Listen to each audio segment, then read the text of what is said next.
الحمد لله نحمده ونستعينه ونستغفره ونؤمن به ونتوكل عليه ونعوذ بالله من شرور أنفسنا ومن سيئات أعمالنا من يهده الله فلا مضل له ومن يضلله فلا هادي له ونشهد أن لا إله إلا الله وحده لا شريك له ونشهد أن محمدا عبده ورسوله الذي أرسله بالحق بشيرا ونذيرا وداعيا إلى الله بإذنه وسراجا منيرا أما بعد فقد قال الله تعالى في كلامه المجيد وفرقانه الحميد সকলে আমার সাথে পড়ুন আউযু বিল্লাহি মিনাশ শাইতানির রাজিম বিসমিল্লাহির রাহমানির রাহিম ইন্নাল্লাহা ওয়া মালাইকাতাহু ইউসাল্লুনা আলান النبي يا أيها الذين آمنوا صلوا عليه وسلموا تسليما اللهم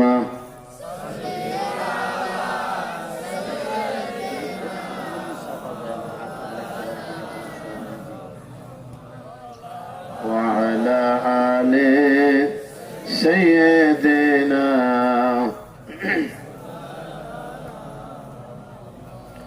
সত্য আকাশে মেরাজ রাতে দিয়েছিলেন পারি গোপন কথা কইতে গেলেন রাতে বন্ধুর ভারী দুলির দরসারি আল্লাহুম্মা সাল্লি আলা মুহাম্মদ وعلى آل محمد كما صليت على إبراهيم وعلى آل إبراهيم إنك حميد مجيد اللهم بارك على محمد وعلى آل محمد كما باركت على إبراهيم وعلى آل إبراهيم إنك حميد مجيد মিক্সার মেশিন নাই আর শোনা কি যে দোয়া করি তোমার জন্য একটু দেও না দিলে একটু ভালো লাগে ঠিক কি না এখন একটা ইসলামিক গানের একটা কলি বলতাম তুমি একটু দেও নাই বাংলা চিন্তা করলাম দেশে আর বাংলা চলে না সৌরও ডিজিটাল হয়ে গেছে কথা কয় না এই বললেন দুইটা আর এখনই কথা বলতেছেন না সৌর ডিজিটাল হয় নাই সৌরিও ডিজিটাল হয়ে গেছে নারীও ডিজিটাল বাড়িও ডিজিটাল সবকিছুই চলছে শুধুমাত্র ইসলাম হয়ে গেছে আজ মানুষের কাছে বোঝা কিন্তু ডিজিটাল জানা যাওয়ার বর্তমান অবস্থান করতেছে কখন যেন বাস্তবে দেখেন ডিজিটাল জানাজা হবে কি হবে ডিজিটাল জানাজা হবে সেই জানাজায় কার ভাগ্যে আছে এই ডিজিটাল জানাজা পাবে আল্লাহ তাকে যেন দুনিয়া থেকে ভালো হয়ে যাওয়ার তৌফিক দেয় বলেন আমিন শেষ ভালো যার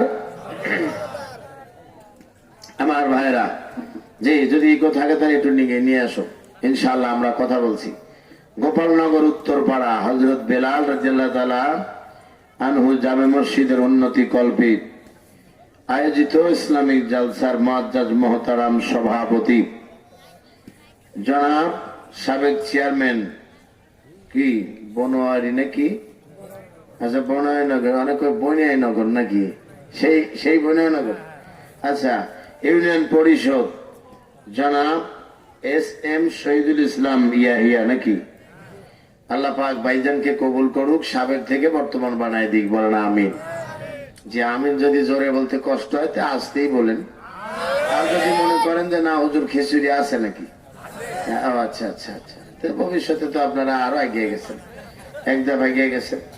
এরপরে প্রধান অতিথি আলাজ মোহাম্মদ মকবুল হোসেন, মাননীয় সংসদ সদস্য পাবনা ৩, সভাপতি ভূমি মন্ত্রণালয় সম্পর্কিত স্থায়ী কমিটি। আল্লাহ পাক এমপি মহোদয়কে, এটা তো বাঙ্গুরার সঙ্গে নাকি, আমি বাঙ্গুরায় প্রোগ্রাম করেছি কয়েকটা, সেই বাঙ্গুরার প্রোগ্রামে ওনার নাম দেখেছি ভাঙ্গুরা পাবনা ৩। আমি দোয়া করেছি আল্লাহর কাছে, আজও করছি, আল্লাহ পাক তার জীবনটাকে কোরআনের নূর দিয়ে রাঙিয়ে দিক, করেন আমিন। ভাই সব অনেক সময় অনেক আশার জিনিস নিরাশায় পরিণত হয়, এটি আপনারা ভালো করে জানেন। আমরা অনেক সময় মহিলাদের রান্নার যোগ্যতা না থাকার কারণে ভালো বাজার করে এনে দিলে পুরুষ মানুষের মন নষ্ট হয়ে যায়। অনেক অনুষ্ঠানে দেখবেন খাদ্য সবই কিনেছে, ভালো করে না পাকানোর কারণে খাদ্য অখাদ্য হয়ে গেছে। এই মাইক কি আবুল বাসায় হেলা লিখ দেওয়া সম্ভব? কন্ত দেখি, আমি ইসলামিক গানের শিল্পী, এটা গানই যদি বলতে না পারি তো কি করলাম? কয় ভাই যান আমি নির্বাচনে দাঁড়াইছি, কয় আপনার মার্কা কি? কয় বাস।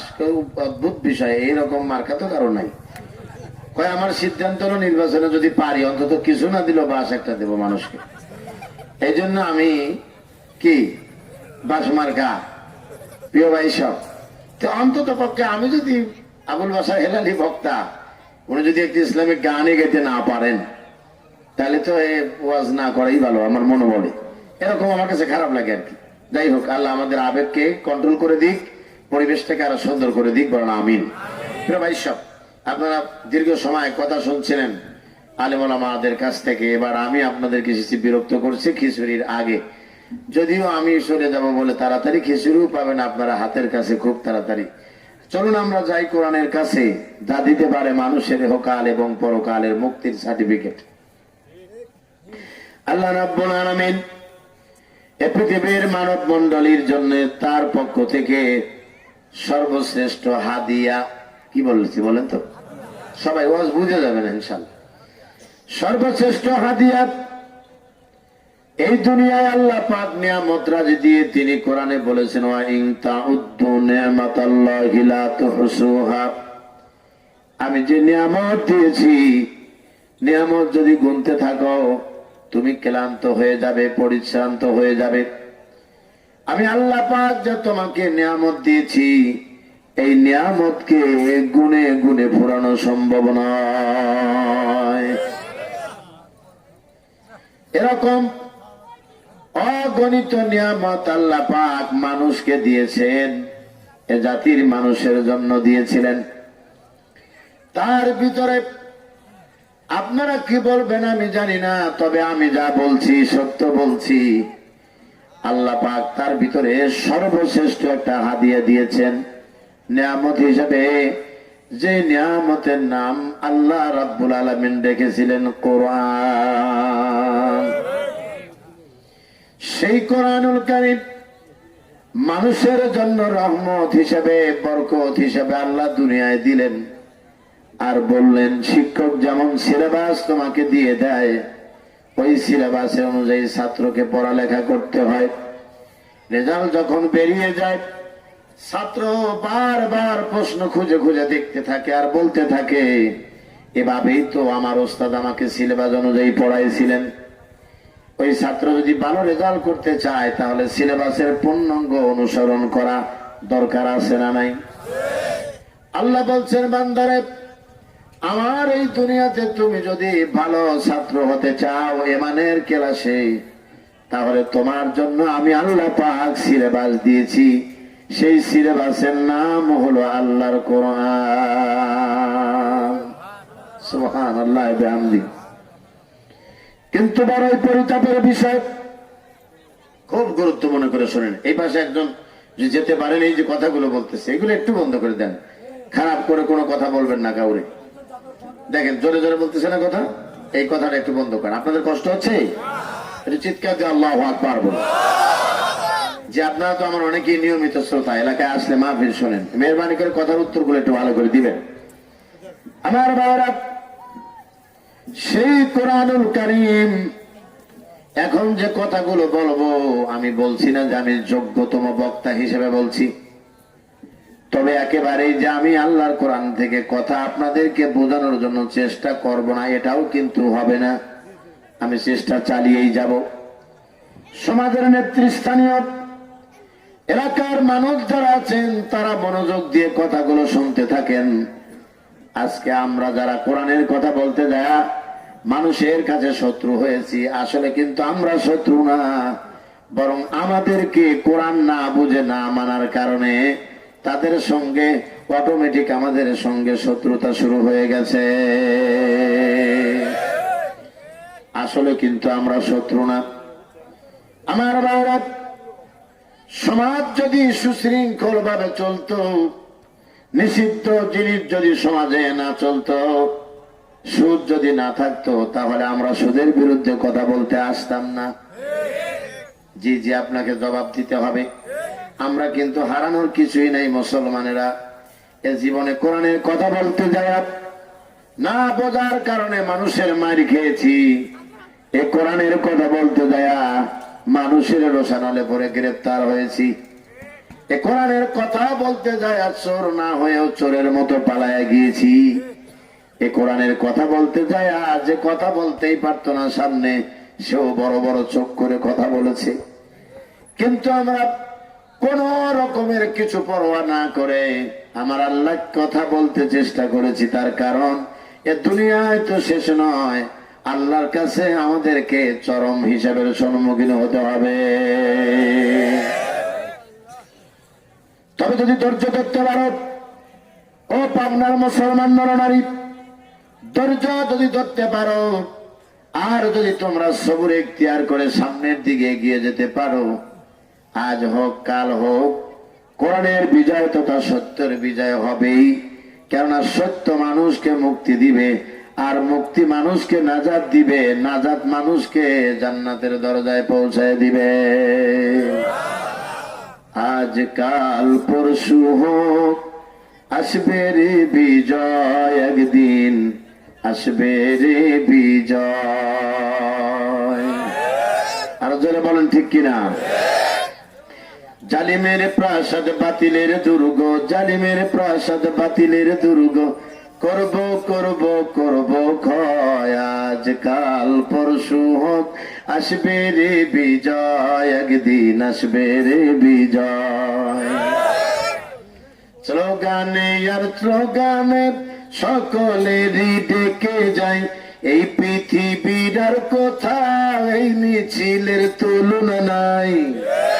আছে স্লোগানে আর স্লোগানে সকলেরই ডেকে যায়, এই পৃথিবীর আর কোথাও এই মিছিলের তুলনা নাই। যতই বাধায় আসুক না কখনো পিছু হটব না, যতই বাধায় আসুক না কখনো পিছু হটব না। আমরা মুজাহিদ অকুত ভয়, আজ কাল পরশু হোক আসবে রে বিজয়, একদিন আসবে রে বিজয়। চিল্লাবেন আল্লাহু আকবার। এখানে লেখালেখি হচ্ছে, একটু কথা বলবেন না প্লিজ। কষ্ট হতেছে আপনাদের?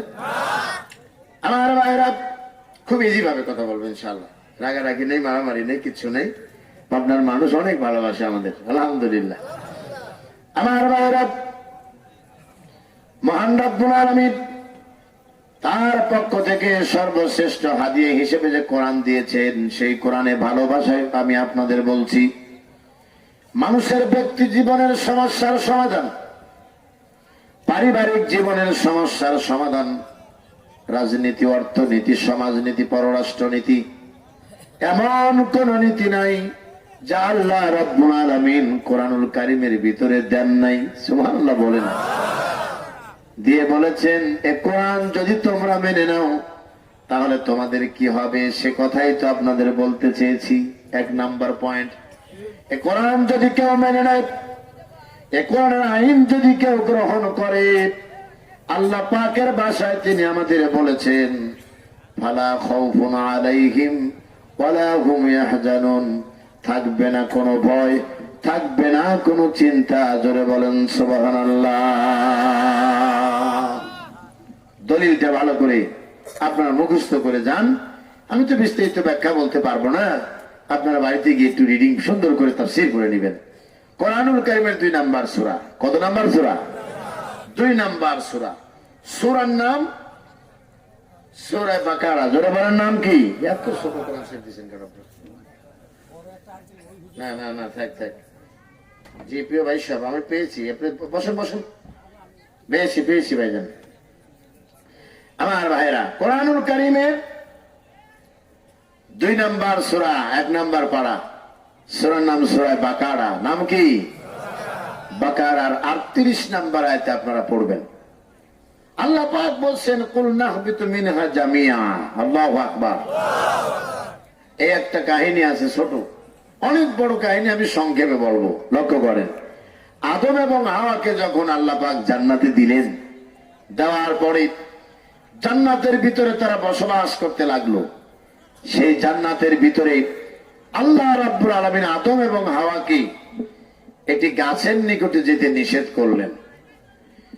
সেই গাছের নিকটে গেলে আল্লাহর ভাষায় তারা জালেমদের অন্তর্ভুক্ত হবে।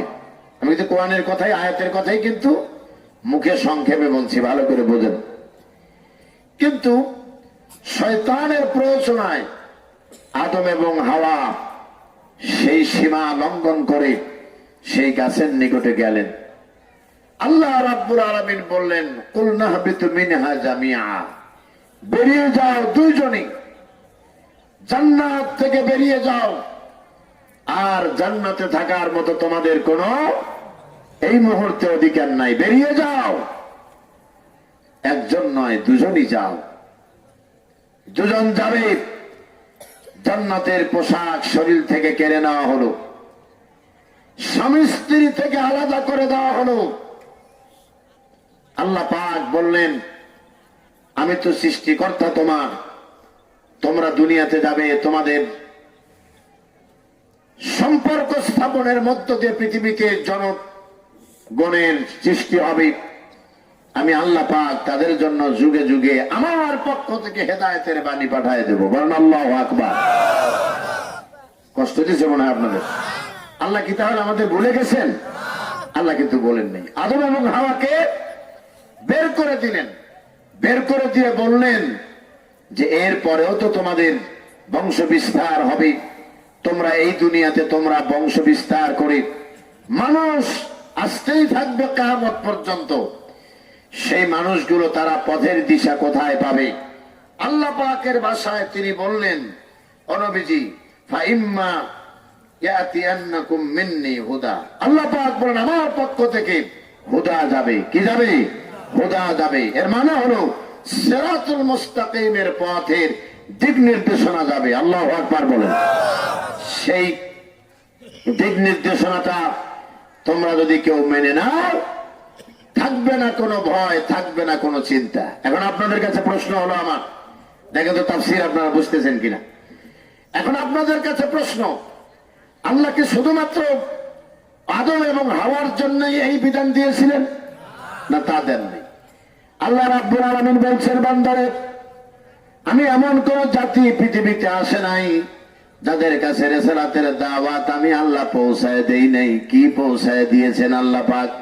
আল্লাহ বলতেছেন, নবীজি, ওয়ালাকাদ বাআসনা ফি কুল্লি উম্মাতির রাসূল আন ইবুদুল্লাহ ওয়াজতানিবুত তাগুত। পৃথিবীতে এমন কোন জাতি নাই যাদের কাছে রিসালাতের দাওয়াত আমি পৌঁছায় দেই নাই। তারা গিয়ে দুনিয়াতে 2 দফা দাওয়াত দিয়েছিলেন, একটা আল্লাহর ইবাদত করো, আর একটা হলো মানুষের আইন ছেড়ে দাও। মানুষের আইন ছেড়ে দাও। আরেকটা আপনাদের বলছি, মহান রব্বুল আলামিন তিনি যেহেতু আমাদেরকে এই দুনিয়ার বুকে পাঠিয়েছেন তার ইবাদত করার জন্য, 10 মিনিট যদি ভালো করে আপনি শোনেন, আপনার ব্রেনটা ওয়াশ হতে পারে। আল্লাহ কোরআনুল কারীমের সূরা জারিয়াতের 56 নম্বর আয়াতে বলেছেন, ওয়ামা খালাকাতুল জিন্না ওয়াল ইনসা ইল্লা লিয়াবুদুন। মানুষ এবং জিন জাতি এ পৃথিবীতে এসেছে কেবলমাত্র শুধুমাত্র আমার গোলামি করার জন্য। জোরে বলেন গোলামি হবে কার? আরো চিল্লায় বলো গোলামি হবে কার? আমরা গোলামি করি কার? আমরা আল্লাহর গোলামি করি না। বলতে পারেন যে হুজুর আল্লাহর গোলামি তো আমরা করি। হ্যাঁ হ্যাঁ, আমরা আল্লাহর গোলামি করি। একটা কথার উত্তর জোরালো ভাবে চাই, যদি না দেন তাহলে বুঝবো আপনারা বুঝেই না বোঝার বান করতেছেন। এক নাম্বার হলো, আপনি বিবাহ করেছেন আপনার স্ত্রীকে, বাসর রাত্রে ভিতরে ঢুকে পড়েছেন, বাসর ঘরে যা বললেন, স্ত্রী আগামী কাল থেকে তো তুমি আমার সংসারে কাজকর্ম করবে, আমারে কেমন অনুসরণ করবে বলো। স্ত্রীটাকে বলল, স্বামী গো, আমি তোমাকে 1 মাসে 29 দিন 23 ঘন্টা 45 মিনিট তোমাকে ভালোবাসবো এবং সেবা করব। ভালো করে বুঝেন কথাটা। আর বাকি 15টা মিনিট তুমি যদি কিছু মনে না করো, আমার আগের যে প্রেমিক আছে তার সঙ্গে ডেটিং করব। কথার উত্তর দেয় না। কি মহা মুসিবত! এই কথা বন্ধ হয় না। এই জন্য আমরা বলি আমাদের দাওয়াতে খিচুড়ি দরকার নাই, বলেন ঠিক কিনা? এই খিচুড়ি গুরু বাড়ি চলে যায়। আমরা চাই কোরআনের পক্ষে, বলেন ঠিক কিনা? দুনিয়ায় অন্যায় অবিচার চলছে, বলেন ঠিক কিনা? এই অন্যায় অবিচারের বিরুদ্ধে তীব্র প্রতিরোধ গড়ে তুলতে হবে আমাদের। আমি চেষ্টা করতেছি সুন্দর করে আপনাদেরকে কিছু কথা বোঝানোর জন্য। এই বাচ্চাগুলো যারা কথা বলতেছে, ওদের বাবা মা আছে, ওদের পরিবার পরিজনের সদস্যরা আছে, আছে না নাই? ওরা কি বলে দিয়েছে যে কোরআনের মাহফিল হচ্ছে, শোনার পরিবর্তে গিয়ে তোমরা জ্ঞানদান সৃষ্টি করো? এর মাসালা দিতে পারে তো বলবেন যে হুজুর আপনি একদম মেরেই ফেলাই দিলেন আপনার মানুষকে। আমি মারতে চাই না, আমি আপনাদের ভালোবাসি। ভাই সব আমার কথাগুলো শুনুন, আশা করি কাজে লাগবে। মার্কেট পায় কি হবে বলেন? চিল্লা চিল্লি করে কি হবে? তাহেরিও তো মার্কেট পাইছে। তাহেরি এখন মানুষের ইমান বাঁচানোর পরিবর্তে ইমান কেড়ে নেওয়ার চেষ্টা করতেছে। আল্লাহর তো নবীরে দিয়ে আল্লাহ গেছে গায়েব হয়া। নাউজুবিল্লাহ পড়েন না এখনো? ইনি বাপরে বাপ, মুসলমানের 90% মানুষ যে দেশে মুসলমান, যে দেশে আল্লাহু আকবার ধ্বনিতে এখনো প্রকম্পতি হয় প্রায় 5 লক্ষ মসজিদে, বলেন ঠিক কিনা? আজানের ধ্বনি বাজে এখনো, এখনো কোরআন তেলাওয়াতের সেই সুললিত কণ্ঠ শোনা যায় মোড়ে মোড়ে বিভিন্ন জায়গায়, হাট বাজারে, বলেন ঠিক কিনা? সেই দেশে দাঁড়িয়ে আল্লাহর বিরুদ্ধে, নবীর বিরুদ্ধে এত বড় শিরকপূর্ণ বক্তব্য দেয়, আবার জনগণ সামনে থেকে আবার নারায় তাকবীর করে। আবার সেই বক্তা এখন বর্তমানে গর্ভবতী হয়েছে, বলবো নাকি? বলো কিসের গর্ভবতী? বলে আমি অত্যন্ত আনন্দের সঙ্গে গর্ভবতী হয়েছি যে আমার গান ডিজে বানায় দিয়া গান বাজনা আকারে বিভিন্ন বিয়ে বাদাইতে বাজানো হয়। আমি ভবিষ্যতে আরেকবার আমি গর্ভবতী হব। কেন? বলে এদেশের পাগল মফিস মুসলমানদেরকে জাহান্নামে নিয়ে যাব। জনগণ ওই দিকেই দৌড় আরম্ভ করছে। কথা কন নাকি আপনারা? আল্লাহ হেদায়েত দিক, বলেন আমিন। শুনে রাখো মুসলমানেরা। আরে হুঙ্কার দেব কি তোমার? আমার কণ্ঠের আওয়াজ আছে, মাইকের কণ্ঠের আওয়াজই কম। আমি যখন জোরে বলতে যে আমার হুজুর খবরদার, আমি কেউ পারি না এর বেশি। আমার ভাইরা, আমি আপনাদেরকে থাকতে বলছি, জানার জন্য বলছি, কোরআনের বিরুদ্ধে, ইসলামের বিরুদ্ধে, আল্লাহ এবং আল্লাহ রাসূলকে নিয়ে বিদ্বেষপূর্ণ বক্তব্য দিয়ে এ পৃথিবীতে কেউ টিকে থাকতে পারে নাই, ভবিষ্যতেও পারবে না। আরো চিল্লায় বলেন ঠিক কিনা? এটি বাংলাদেশ। এদেশের মানুষ যুদ্ধ করা জানে। এদেশের মানুষ অধিকার আদায়ের নামে যুদ্ধ করে মা বোনের ইজ্জতকে বিলিয়ে দিয়ে এনেছিল লাল সবুজের সেই পতাকা। আবারও বাংলার মানুষ যদি আরেকবার জাগে, এবার আর মানুষের আইন চলবে না, চলবে আল্লাহর আইন। আরো চিল্লায় বলেন ঠিক কিনা? হ্যাঁ হ্যাঁ, আমি মুসলমান। আমার থিম, আমার সর্বোপরি সিদ্ধান্ত আমি চাই আল্লাহর আইন। তার কারণ আমি যেহেতু আমার আল্লাহকে মানি, আল্লাহকে মানার পরিবর্তে আমি গায়রুল্লাহর আইন মানতে পারি না। কথা বলেন ঠিক কিনা? অনেক চমৎকার কথার ভিতরে কথাটা হারিয়ে গেছে। স্ত্রী ভালোবাসার প্রস্তাব দিছে, মনে আছে? জি, আপনারা মেহরবানি করে সকলে অ্যালার্ট হন। না ঘুমিয়ে গেছেন? আমার ভাইরা, স্ত্রী তোমাকে কি দিয়েছে? প্রস্তাব দিয়েছে 29 দিন 23 ঘন্টা 45টা মিনিট আমি তোমাকে আমার প্রেমের সাগরে ডুবাইয়া দিব। অনলি 15টা মিনিট আমি আমার সাবেক প্রেমিকের সঙ্গে একটু সেটিং ফেটিং করব। আপনি বলেন তো দেখি, কোন স্বামী এমন নরাধম আছে নাকি বলবে ঠিক আছে আমি ফ্রি টক টাইম কিনে দেব? কথা বলে না। এই মিয়া, আপনাদের কেউ বন্দুক ধরছে নাকি? না কেউ গুলি করবে, মারবে? আপনারাই তো বাস ঘুরাই দিতেছেন, আমার কি দোষ? আবু জেহেল এক নেতা ছিল, নাম শুনছেন তো জীবনে? মানুষটা কিন্তু আবু জেহেল হলো, আসলে আবুল হেকাম ছিল, কিন্তু বদমেজাজির কারণে আবু জেহেল হয়েছে। আমার সমাজে অনেক জ্ঞানী ব্যক্তি আছে, কিন্তু জ্ঞান অসৎ কাজে ব্যবহার করার কারণে জ্ঞানী নয় বরং শয়তানের রূপ নিছে। এমন লোক আছে না নয়?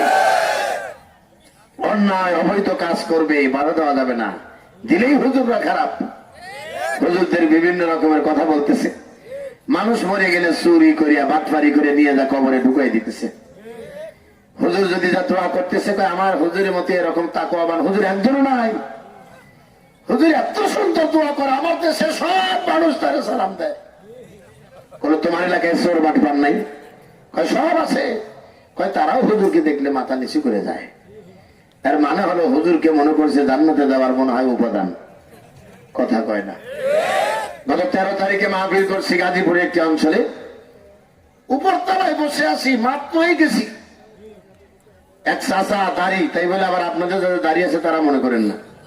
চাচা দাঁড়িয়ে দিয়ে, মাথায় টুপি দিয়ে, সাদা পাঞ্জাবি গায়ে দিয়ে, পাজামা পরে এসেছে। দেখে মনে হচ্ছে মনে হয় এলাকার মনে হয় ধার্মিক মানুষ।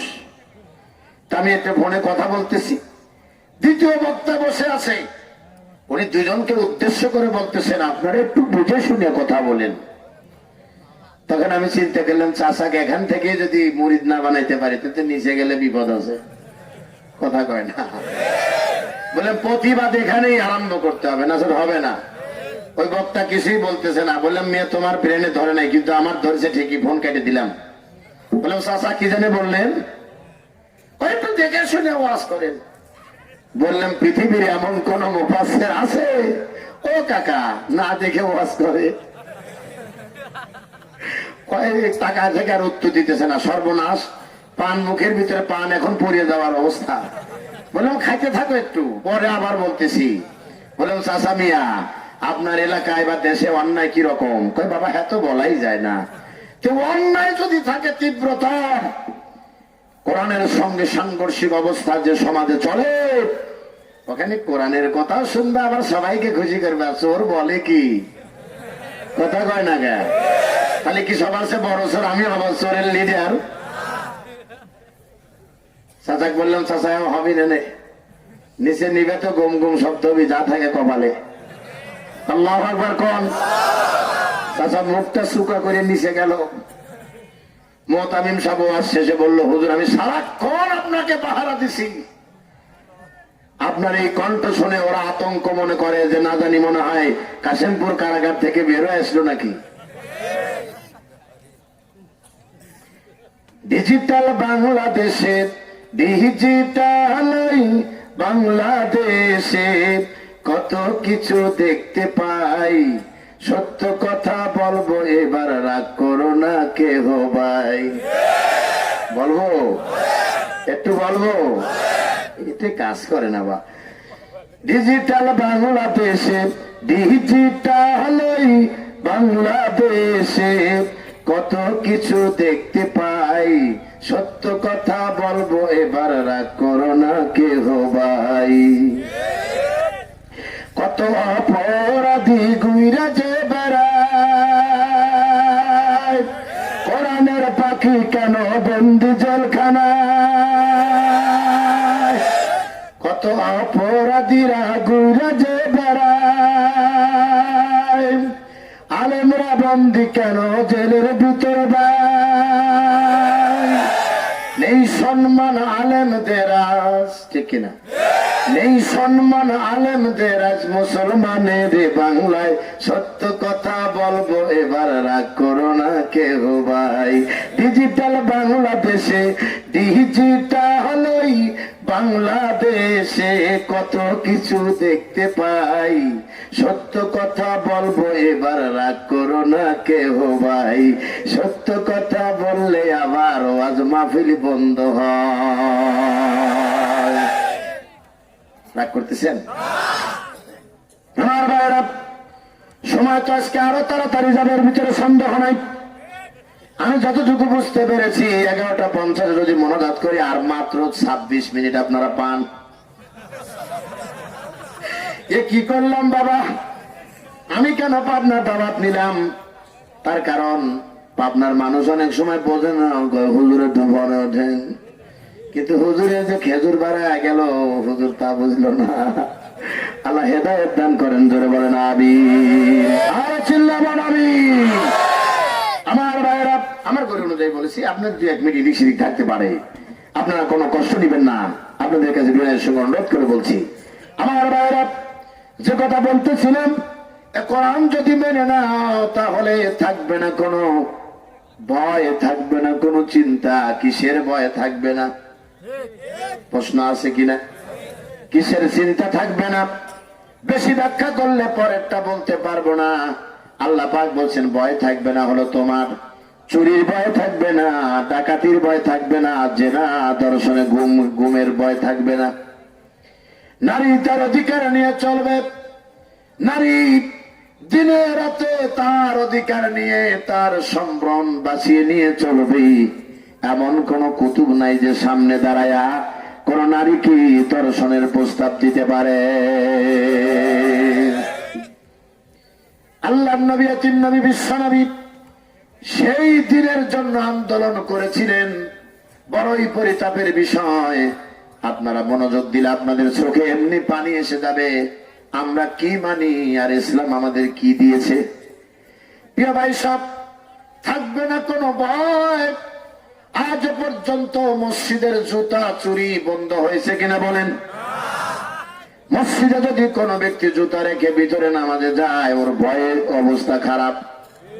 তার কারণটা হলো, এদেশে মানুষ ওয়াজ করেছে ঠিকই, বক্তার চাহিদাও বেড়ে গেছে। বক্তা আর সাধারণভাবে আসে না, বক্তা এখন হেলিকপ্টারে আসে। আগে ছিল বক্তার বাড়ি গ্রামে, এখন হয়েছে বসুন্ধরা সিটিতে। আমরা চোরের বিরুদ্ধে কথা বলেছি, চুরি বন্ধ করতে পারি নাই। উল্টা এখন মসজিদের ইমামের জুতাও চুরি হয়। সুতরাং মুসলমানেরা, ভয় কেটে যাবে, দোকান খুলে দিবে।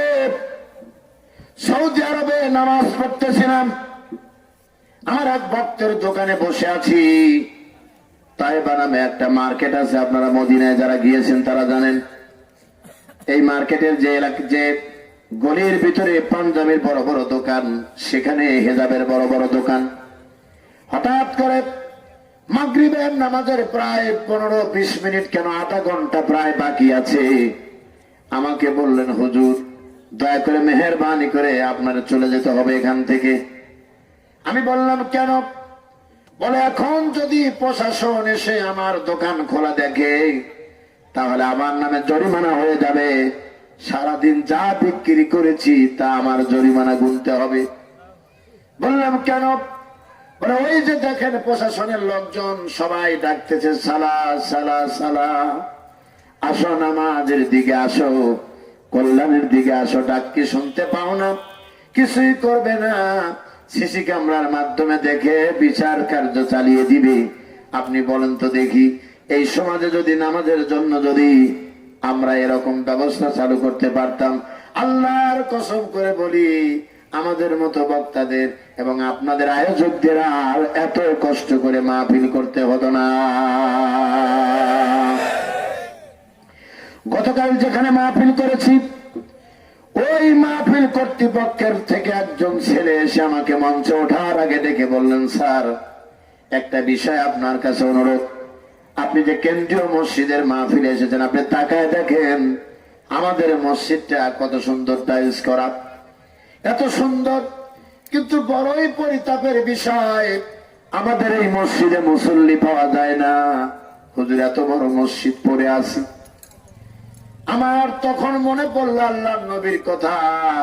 বিশ্ব নবী বলেছেন, কিয়ামতের আগে উম্মতের মসজিদ গুলো হবে চাকচিক্যপূর্ণ, বাহ্যিক দিশে এরকম হলো, ভিতরে ভিতরে ঈমান দ্বারা হারিয়ে যাবে। আমার ভাইরা, জীর্ণ শীর্ণ কোন জায়গায় যদি কোন ব্যক্তি যদি নামাজ আদায় করে, পবিত্র জায়গায় যে সওয়াব হবে, টাইলস কেন, ইমারত দিয়ে তৈরি করা, মোজাইক পাথর দিয়ে তৈরি করা জায়গায় একই সওয়াব হবে, বলেন ঠিক কিনা? এর ভিতরে কোনো পার্থক্য নাই। প্রতিরোধ গড়ে তুলতে হবে মুসলমানেরা। আমি যখন ছাত্র জীবনে একটা মসজিদের খতিব ছিলাম, প্রায় 5,000 মসজিদের মুসল্লি হতো আওতাধীন, এত বড় মসজিদ। মসজিদে যেখানে কোয়ার্টার দেওয়া হয়েছে আমাকে, ভাঙা টিন দিয়ে তৈরি করা। আমার যারা মক্তবের ছাত্র ছিল, ওরা উকি দিয়ে দিয়ে হুজুর কি করে, হুজুরের স্ত্রী কি করে, তাকায় তাকায় সারাদিন দেখে। একদিন কেশিয়ার সাহেবকে বললাম, কেশিয়ার সাহেব, এত বড় মসজিদ আপনাদের, এই যে আপনারা এখানে তো একটা 3 শেড বিল্ডিং করলেও পারেন, আমি তো আর চিরজীবন থাকবো না, ঠিক কিনা বলেন? এখানে তো একটা 3 শেড বিল্ডিং করতে পারেন, তা না করে মসজিদের এরিয়া সহ 3 বিঘা বাউন্ডারি করেছেন, আর বড় বড় গেট দেখতেছেন চতুর্দিকে ঘুরে ঘুরে, কোন গেটটা লাগাইলে সুন্দর দেখা যাবে। আপনার সভাপতি সাহেব হলো আলেম মানুষ, ওনাকে জিজ্ঞাসা করে দেখেন তো, ওই গেট লাগালে 28% সওয়াব হবে নাকি? কয় যে না। হাজী সাহেব দাঁড়ায় আছে, আমি এমন একটা কথা বলছিলাম, হাজী সাহেব কেমন করতেছিল এখনো আমার মনে আছে, আজ থেকে 10 বছর প্রায় আগের কথা। আমি বললাম, হাজী সাহেব, কিয়ামতের দিন এই পর্দা করা হলো ফরজ, টাইলস লাগানো মুস্তাহাব নয়, কিছুই নয়। আপনি এত টাকা ভেঙে এগুলো করলেন, ফরজ ইবাদতের ব্যাপারে গুরুত্ব দিলেন না। আদালতে আখিরাতে আপনাদের 3 জনের নামে আমি আল্লাহর আদালতে বিচার দেব। আমার ভাইরা, যিনি টাইলস দিয়েছিলেন, 1 ওয়াক্ত নামাজ আমার পিছে পড়ে বলেছিলেন, এই ছেলে কিন্তু এখানে থাকবে না, দেখবে এখান থেকে চলে যাবে। মার যেতে না যেতেই আমার গাজীপুর টাকায় ইন্টারভিউ হলো। ইন্টারভিউ করতে গিয়ে আমি যখন সেখানের চাকরি পেয়ে গেলাম, কমিটি আমাকে এলাকায় থেকে এসে নিয়ে গেল। আমার ভাইরা, সেটি বড় কথা নয়। প্রতিরোধ যদি আমরা গড়ে তুলতে পারতাম, ইমাম সাহেবকে সুদখোররা কখনো শাসন করতে পারতো না, ঘুষখোররা শাসন করতে পারতো না। চিল্লায় বলেন ঠিক কিনা? সমাজে অপরাধ করে, অপরাধের নেতৃত্ব দেয়, তারাই আবার হুজুরদের জোরে জোরে কথা বলে। এই জন্যই তো প্রথম বললাম যে সবকিছু যেহেতু ডিজিটাল হয়েছে, অদূর ভবিষ্যতেও জানাজা ডিজিটাল হয়ে যাবে। স্ত্রীর উদাহরণ কিন্তু এখনো বাদ আছে, মনে আছে তো আপনাদের? আমার ভাইরা, খেয়াল করেন কিভাবে ডিজিটাল জানাজা হবে।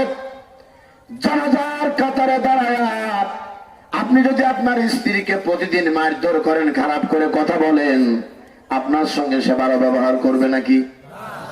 এই যে যারা বলতেছেন না, তারা মেহেরবানি করে অন্তর থেকে একটু বোঝার চেষ্টা করেন। আমি আপনাকে বলছি ভাইজান, আমার এই মাথাটা আমার যোগ্যতা অনুযায়ী, আমি বলি না যে তার সে বড় বক্তা, আমি তার সে বড় বক্তা, আমি তা বলি না, কিন্তু আমার এই মাথা সারাক্ষণ এই জাতিকে বোঝানোর জন্য পাগলের মতো কাজ করে। আমার খালি চিন্তাই হয় কিভাবে মানুষের সামনে বসে কোন যুক্তি খাড়া করলে মানুষ বুঝবে, মানুষ ইমানের পথে ফিরে আসবে। 90% মানুষের দেশে আমরা মানুষের আইন বাদ দিয়ে আল্লাহর আইন দিয়ে দেশ চালাতে পারবো। তবে হ্যাঁ, এটাও জানি এটা কঠিন পথ, বলেন ঠিক কিনা?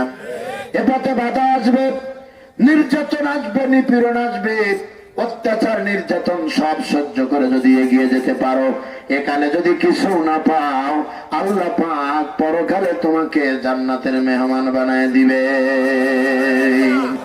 চিল্লায় বলেন আল্লাহু আকবার।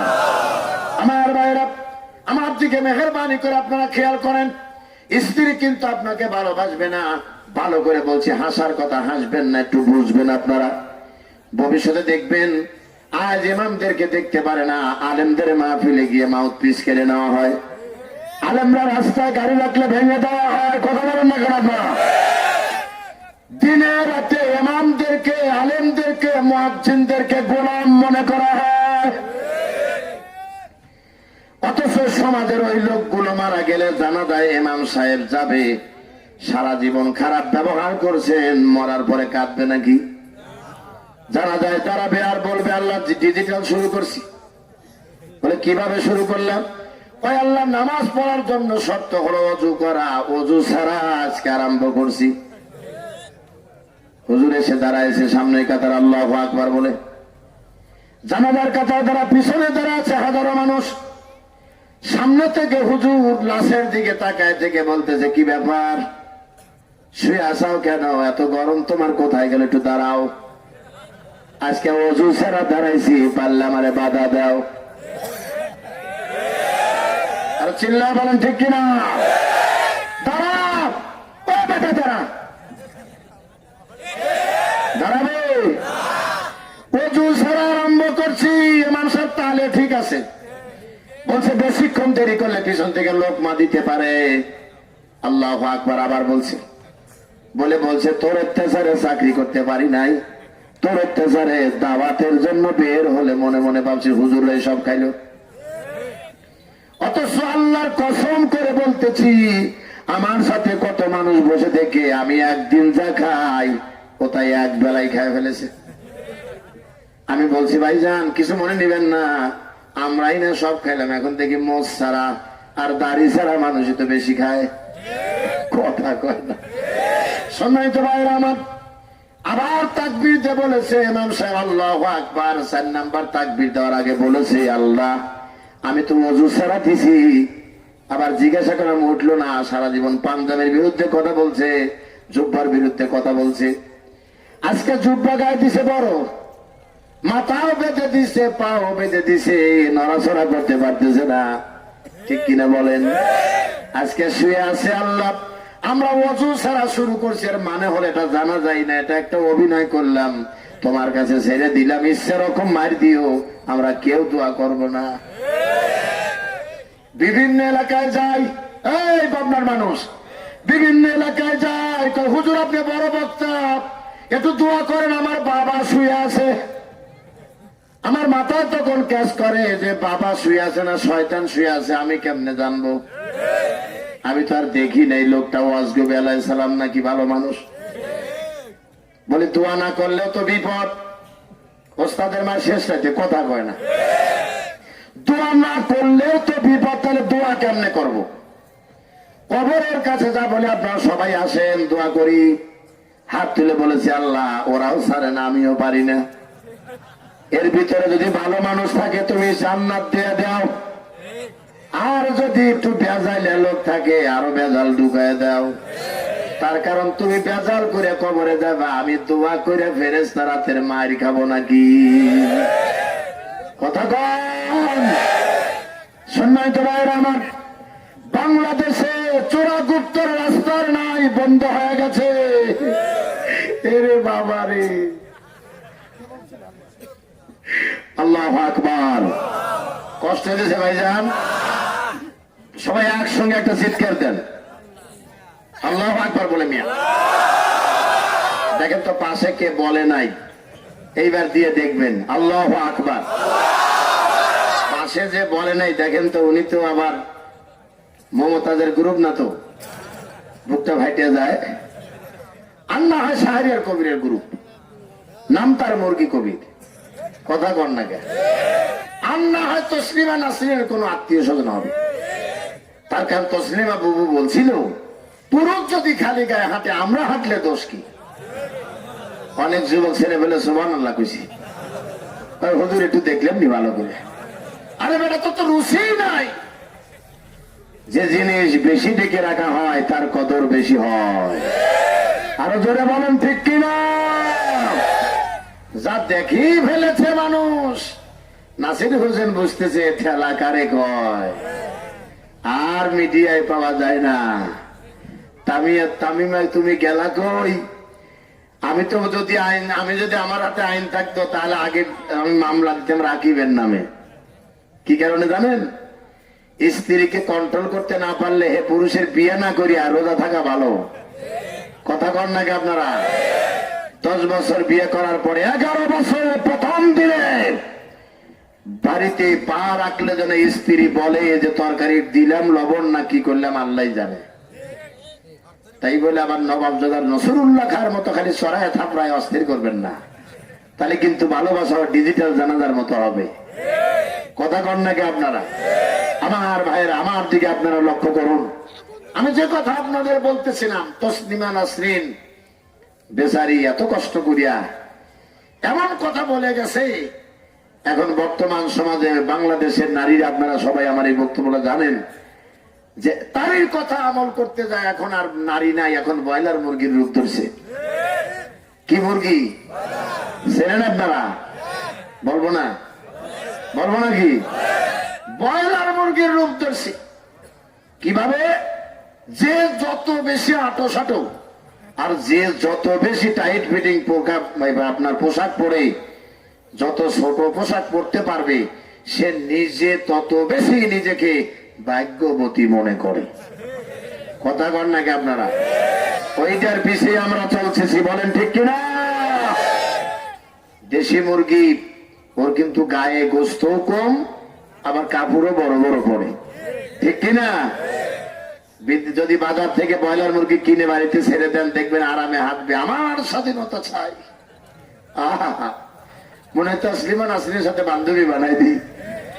ও খালি গায়ে হাঁটতে চাইছে, এখন ওরাও তাই হাঁটে।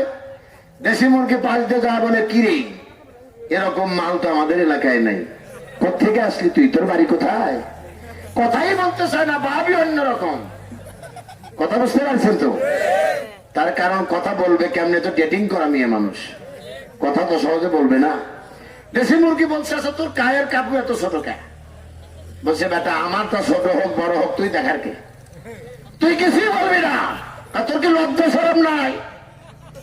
লজ্জা যে জিনিস সেটা আমার মা বাবারও নাই। কথা কয় না। আল হায়াউ শাবাতুম মিনাল ঈমান, লজ্জাশীলতা ঈমানের অঙ্গ। বলেন ঠিক কিনা? যার হায়া নাই, যার লজ্জা নাই, তার ঈমান নাই। এই সমস্ত মহিলারা পেটে বাচ্চা আসতেছে, হুজুরকে দিয়ে পানি ভরাইতেছে। হুজুরও কম না, 5 টাকা নিয়ে ফু দেয়, আবার নিয়ে সুতো পরে দিয়া গলায় বেঁধে দিতেছে। কয় হুজুর, কয় হ্যাঁ 50 টাকা কামাই হইলো তো আমার একটা কিছু হইলো। আর বলতেছে হুজুর দোয়া করেন আমার স্ত্রীর বাচ্চাটা যেন ঠিক মতো হয়।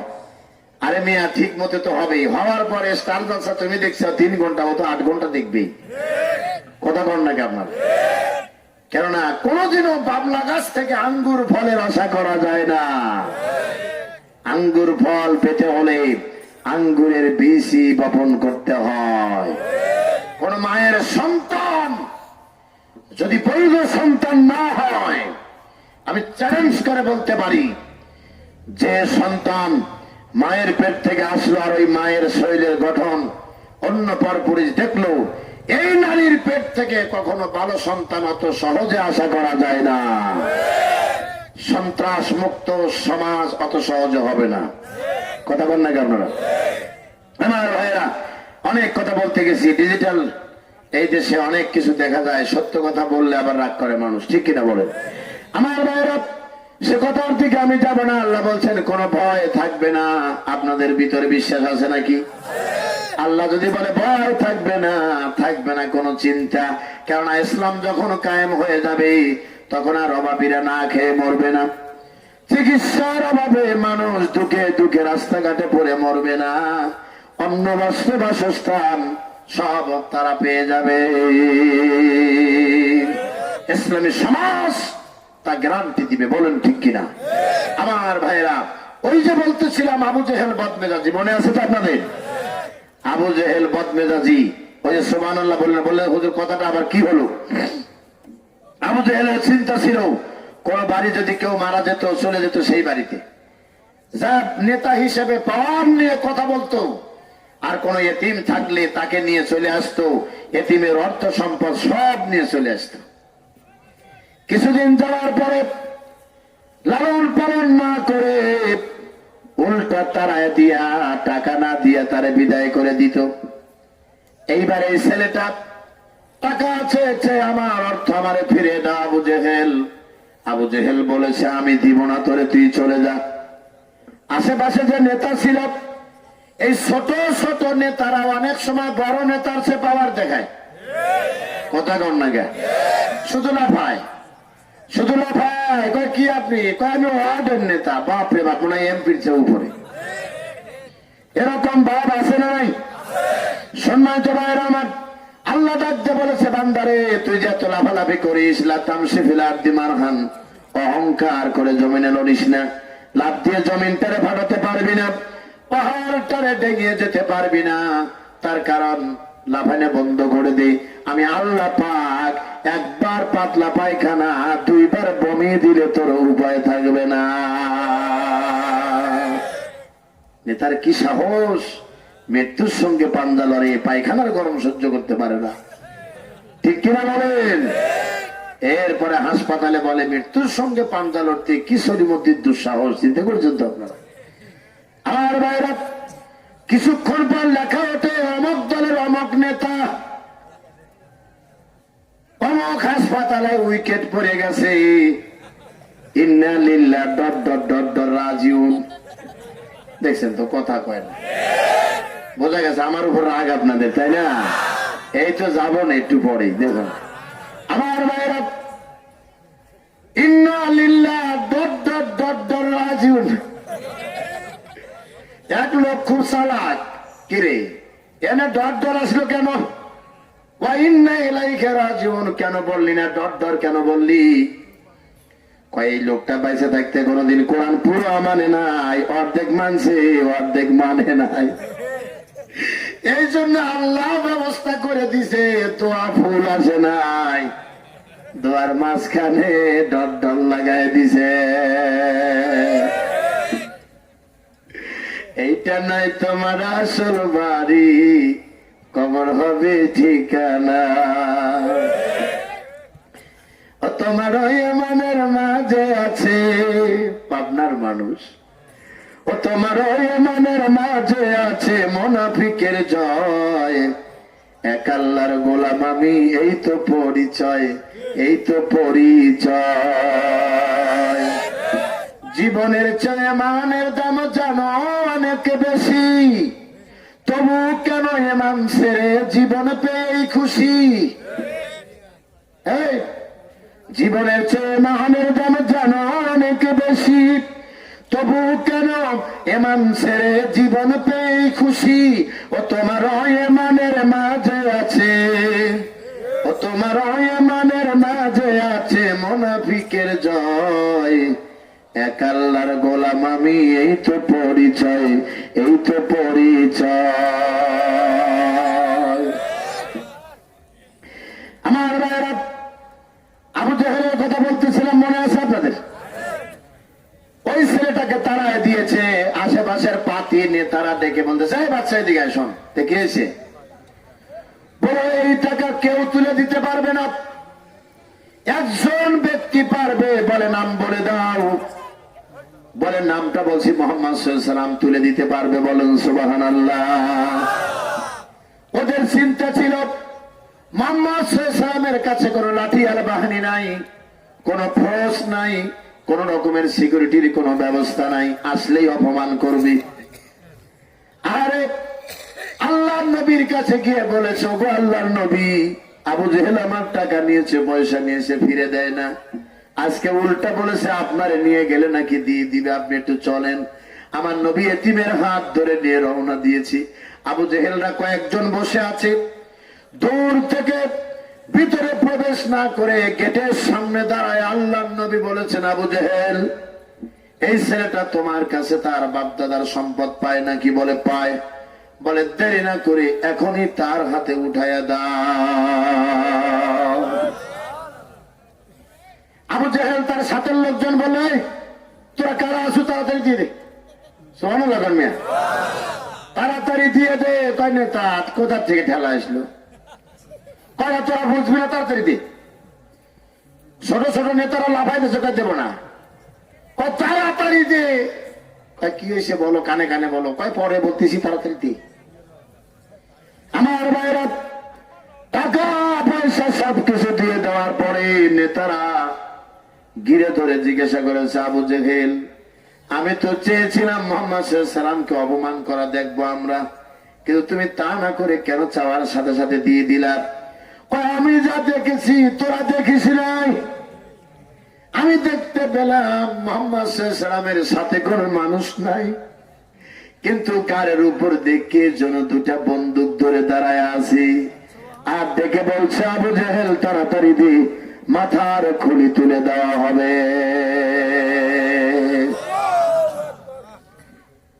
ডিজিটালে বাংলাদেশে, ডিজিটালে বাংলাদেশে কত কিছু দেখতে পাই।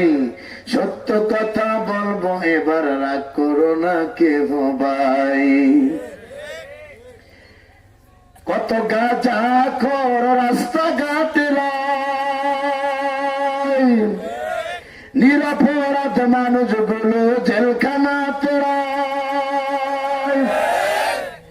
নেই সম্মান ভালো মানুষের, নেই সম্মান ভালো মানুষের বাংলাদেশের এই জামায়।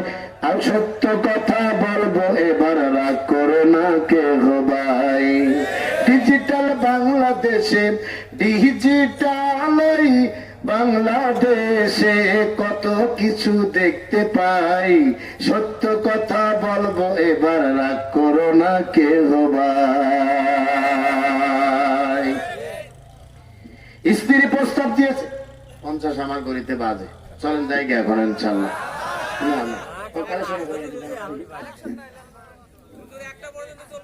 মাফসাই ভাই,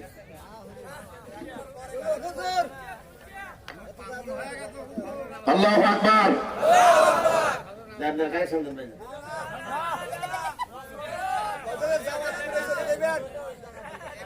আচ্ছা, আমার ভাই বলছে 10টা মিনিট বলেন।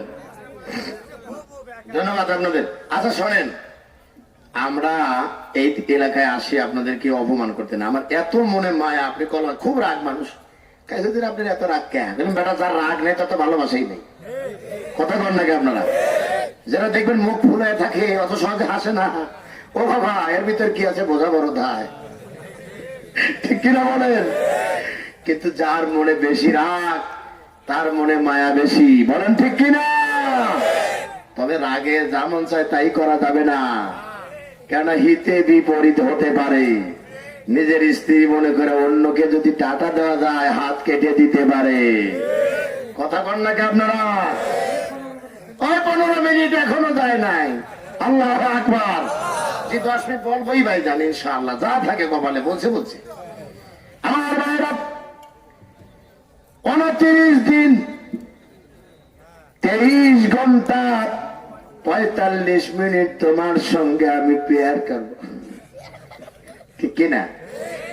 আর 15টা মিনিট আমার সাবেক প্রেমিকের সঙ্গে কথা বলবো। আপনি কি টক টাইম ফিরে দিবেন? পরের দিন সকালবেলা বলবে এরকম ব্যাকুব নিয়ে বিয়ে করেছে কেউ, আরে সহ মামলা দে, ঠিক কিনা? মেয়েটা সত্য কথা বললো, তারপরও আপনি তারে মামলা দিতে গেলেন। এত কেন দিয়েছেন? এত সামান্য বউয়ের জন্য এত কিছু?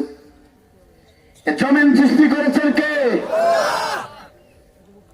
আল্লাহ। যদি সৃষ্টি করে থাকেন, নামাজে আল্লাহকে মানেন, রোজাতে আল্লাহকে মানেন, হজে আল্লাহকে মানেন, যাকাতে আল্লাহকে মানতে চান, আল্লাহর আইন দিয়ে যে দেশ চালাতে হবে, এটার কথা বললে আপনার পেটে গুড়া কিমড়ে সৃষ্টি হয়। এর মানেই হলো স্ত্রী যেমন মানে নাই, তোমাকে আল্লাহ বান্দা বলে মানবে না। এত সোজা নয়। আল্লাহ বান্দা হতে গেলে লা দিয়ে শুরু করছে মিয়া। লা ইলাহা, আর কোন না লা ইলাহা, কি দিয়ে শুরু করছে? নাই কোন মাবুদ আল্লাহ ছাড়া, যে আল্লাহকে মেনে নিয়েছো আর কারোর কাছে সিজদা করা যাবে না। পীরের পায়ে সেজদা করা যাবে না, কোনো মাথারে সেজদা করা যাবে না। এ মাথা নত হবে কেবল তোমার আল্লাহর কাছে। জোরে বলেন কার কাছে? রাজি আছি তো ইনশাআল্লাহ? আমার বাইরে বা কোরআনকে অবহেলা করলে কি হবে সংক্ষেপে বলবো, রাজি আছেন তো? এ কোরআনুল কারীমের 20 নম্বর সূরা, কত নম্বর সূরা? 20 নম্বর সূরা। এ সূরার নাম সূরায়ে, বলেন দেখি পারেন নাকি? সূরায়ে তাহা। জোরে বলেন নাম কি? সূরায়ে তাহা।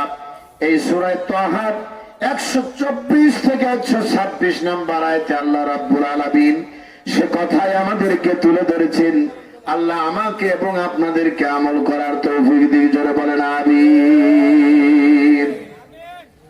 আমার ভাইরা ভালো করে শোনেন। ভাইজান আপনাকে তো ওয়াজ করতে বলছেন, তাহলে আমার এই বক্তব্য 10 মিনিট শোনা লাগবে ভাই। আরে দাঁড়ান, আমার ভাই শুনবে নাকি বলেন আপনারা? আমার ভাই মুখে বলছে, আমার এত বড় আশা করে বলছে, যেহেতু কিছু না করলে তো হয় না।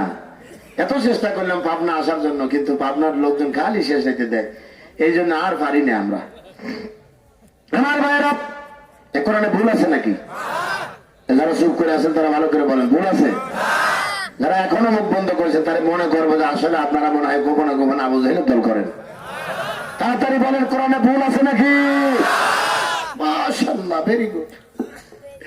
সম্মানিত ভাইরা আমার, হুজুর কিছু আদায় করেন, ঠিক আছে হুজুর, আমি তো আসলে হুজুরও না, এখন মুরগি আমি, কারণটা হলো কিনে এনেছেন, কয় টুকরো করবেন আপনারাই ভালো জানেন, ঠিক কিনা বলেন?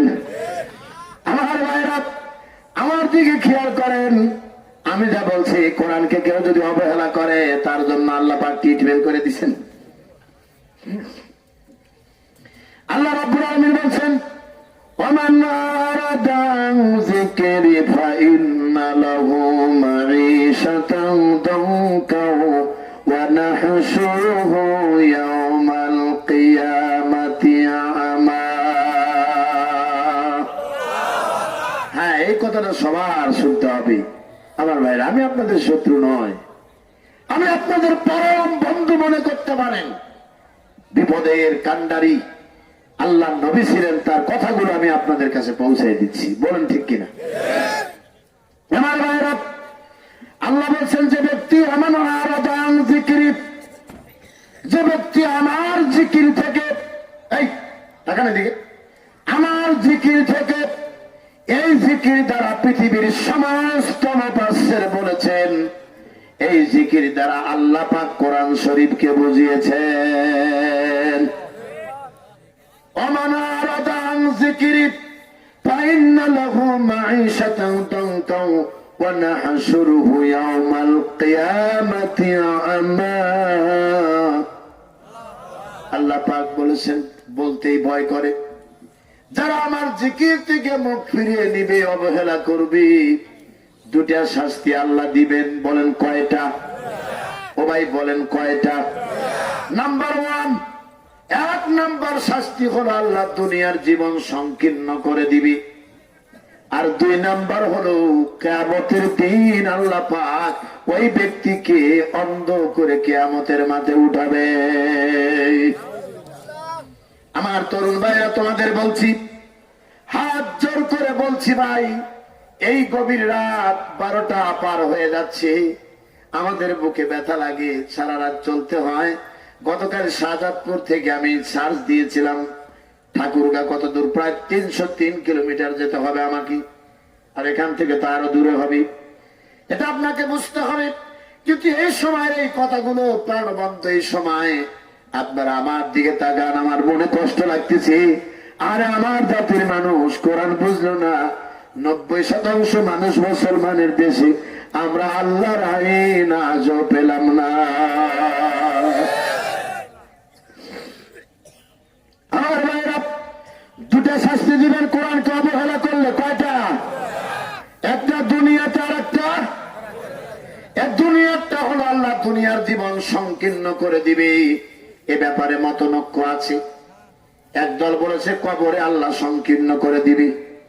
মানুষ যখন কোরআন না মানে, যখন কবরে চলে যাবে, কবরের জিন্দেগিটা আল্লাহর নবী বলেছেন পৃথিবীর দুই প্রান্তে কবরের দুই অংশ চলে যাবে।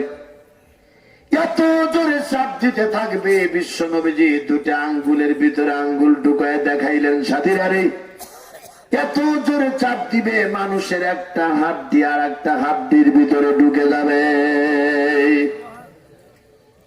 আমার ভাইরা, ওসমান গনি যার ইবাদত দেখে আল্লাহর ফেরেশতারা পর্যন্ত লজ্জা পেতেন, এই ওসমান গনি যখন কবরের পাশ দিয়ে হেঁটে যেতেন চোখের পানিগুলো ছেড়ে ছেড়ে কাঁদতেন আর বলতেন, কবরী তুমি এমন একটা জায়গা যেখানে কোনো মানুষ দ্বিতীয় পাওয়া যায় না। গোরস্থানের একটু মাটি বায়না করে রাখ রে, এখনই তো আসতে পারি চলে যাওয়ার রাত। আসতে পারে তোমার কাছে মৃত্যুর ডাক, বলেন ঠিক কিনা? আর বাইরা, দুনিয়ার সংকীর্ণ জীবনের একটা ব্যাখ্যা হলো, টাকা দিয়েছে, সম্পদ দিয়েছে, বাড়ি দিয়েছে, গাড়ি দিয়েছে, স্ত্রীর ভালোবাসা কলজায় দিবে না, কথা কন না। স্বামী স্ত্রীকে ভালোবাসবে না, নাইট ক্লাবে যাবে, আর স্ত্রী চলে যাবে স্বামীকে রেখে তার বয়ফ্রেন্ডকে নিয়ে। সন্তানরা নেশা করবি, সন্ত্রাস হবে, চাঁদাবাজ হবে, মেয়ে অন্যের সঙ্গে চলে যাবে। আল্লাহ পাক বলছেন শান্তি কি জিনিস তার পাবি না। এখন বড়লোক মানুষদের দিকে তাকায় দেখেন, যারা যত বেশি টাকাওয়ালা মানুষ তারা তত বেশি অশান্তিতে। আমার ভাইরা, 2 নম্বর শাস্তি হলো কিয়ামতের দিন আল্লাহ অন্ধ করে উঠাবেন। ভয় হচ্ছে না আপনাদের আল্লাহর কাছে যেতে? আমার ভাইরা, আল্লাহ অন্ধ করে আমাদের উঠাবেন। আল্লাহ রাব্বুল আলামিনকে সেদিন আমরা কি বলবো? বলবো নাকি? আমার ভাই 10 মিনিট বলতে বলেছেন, আমার গড়ি অনুযায়ী 10 মিনিট পার হয়ে গেল। এখন আমি তারপরও বলবো, যেহেতু কথাটা আমাকে বলতেই হচ্ছে।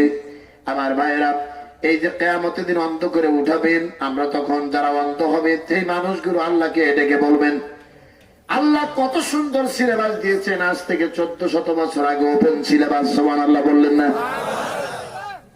মানুষ ডেকে বলবে, ক্বালা রব্বি লিমা হাসারতানি আমা ফাকাদ কুনতু বাসীরা, হে আমার রব, হে আমাদের পালনকর্তা, আমরা তো দুনিয়ায় ছিলাম চক্ষুবান, আমাদের তো চোখ ছিল, এই চোখ দিয়ে আমরা দুনিয়ায় চলেছিলাম, আজকে কেন আমাকে অন্ধ করে তোলা হয়েছি?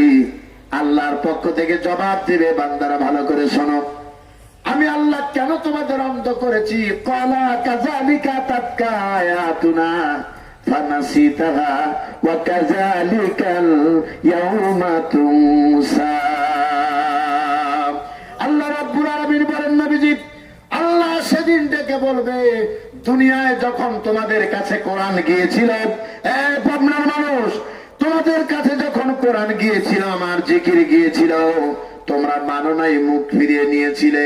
আজকে আমিও আল্লাহ পাক তোমাদের থেকে মুখ ফিরিয়ে নিব। আপনি অন্তরে হাত দিয়ে বলেন তো দেখি, আল্লাহ যদি আমাদের ভুলে যান, এমন কোন সত্যি, এমন কোন কুতুব আছে নাকি যিনি আমাদেরকে রক্ষা করতে পারেন? চিল্লাপানে পারে নাকি? স্পষ্ট কথা বলে যাচ্ছি মুসলমানেরা, আল্লাহর নবী বলেছেন, ফাতেমাকে ডাকলেন, আলীকে ডাকলেন, হাসান হোসাইনকে ডাকলেন, আয়েশাকে ডাকলেন, বললেন, আয়েশা, ও আমার আহলে বাইতের সদস্যরা, তোমাদের বলছে, এই মাত্র আল্লাহ কোরআনের আয়াত নাজিল করে দিয়ে বলেছেন, নবীজি, কিয়ামতের দিন আপনার কোন অবস্থা হবে আপনি নিজেই জানেন না।